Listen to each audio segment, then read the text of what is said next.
Does the let them theory actually work? I just made a video explaining how I used the let them theory and lost pretty much all of my friends.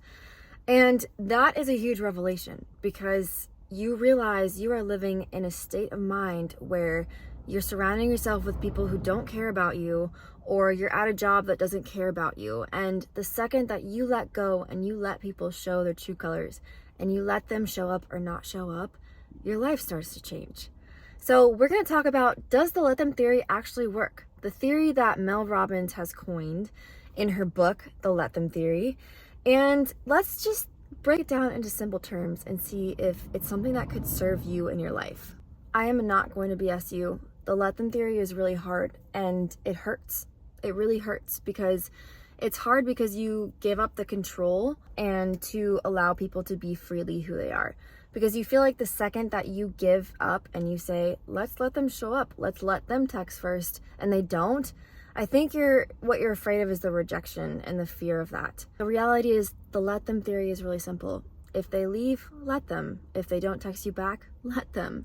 If they don't show up for something that's really important to you, let them, because it shows you their true character and where their heart is and where their priorities are.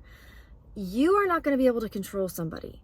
So why in the world are you wasting your time with your mental energy thinking that you can control them and their actions and how they're going to show up for you in your relationship? The let them theory, it's a mindset. It's choosing peace over control. It is choosing your self-worth over desperation. So why is it so hard to let them? Mel Robbins breaks it down into simple terms of control isn't about power, it is about fear. Fear of them not coming through, fear of people showing up in the way that you are afraid of them to show up, or you're afraid of them to not show up. So you harp on them and you try to control every little situation, but you're actually hurting yourself. There is so much more freedom in letting people be who they are, and then you get to have the choice of if you're going to accept that or if it's crossing a boundary and you say sayonara. We are so scared of rejection. We are so scared of not having people fit in this box that we put them in, that we don't let them be fully who they are, or we control the situation, or we're always the ones reaching out. It's time to wake up and let those people go, because if you let them go and they show up for you, that is a good person. That is a person that you want around. You want them in your circle. But if you let go a little bit and they're just kind of like with the wind and they float away, goodbye. It's time to break up. It's time to move forward. It's time to move on. Trying to control someone else's behavior will never give you the peace that you are looking for. Control is kind of a branch of anxious attachment. There's a couple of different attachment styles. There's, I could break them down right here. Anxious attachment, avoidant, and then there's secure attachment, which is the one that we're all striving towards. But it's basically how we were brought up as a child. How is our attachment to our caretaker, to our parents? And then it manifests in relationships. Like for me, I'm anxious attached and I'm always trying to control and I need constant validation and I'm always wondering where I'm at in my relationships. That does me such a disservice. The second that I use the let them theory, and especially in that video of losing all my friends, really good video to watch after this one, I realized the people around me were not my people. They were not supporters. They were not good people. They were not good friends. And I have so much more peace now in my life knowing that I got to let go of these people to make room for better people to come in place. So why does the let them theory actually work? The let them theory works because it comes from power, not from pain. You're operating from a power stance, a place of like, hey, you could either do this or you can't. Like, it's up to you. It is ball is in your court. And then whatever you choose to do, I'm going to choose if that's enough for me. And that is a great place to be in. Let them walk away because they don't respect your boundaries. Let them stay distant if your energy is not being matched.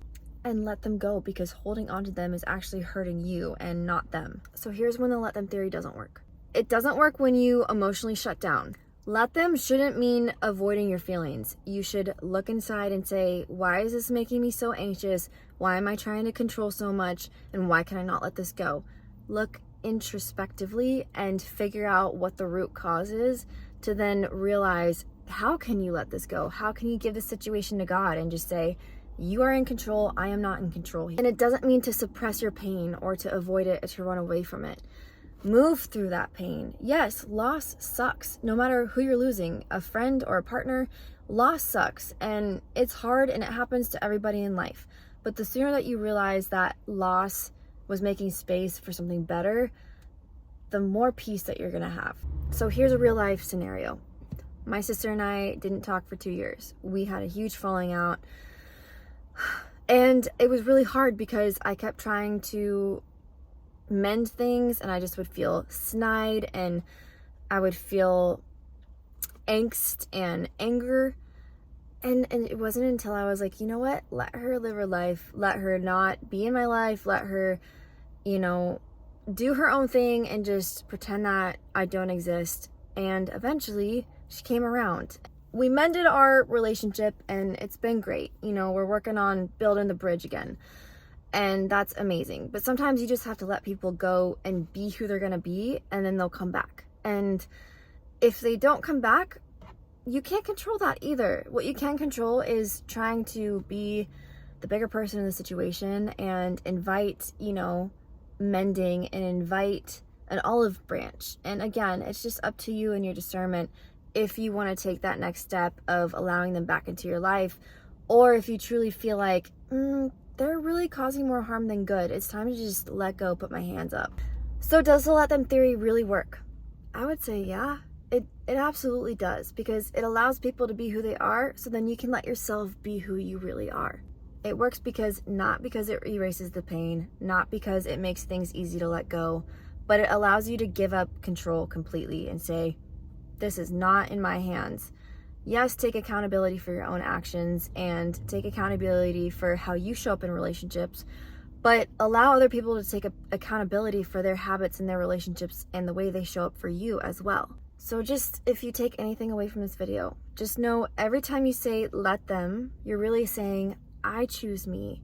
That is my boundary. Let them leave or let them stay. But most importantly, never abandon yourself for somebody else. Let yourself stay for yourself.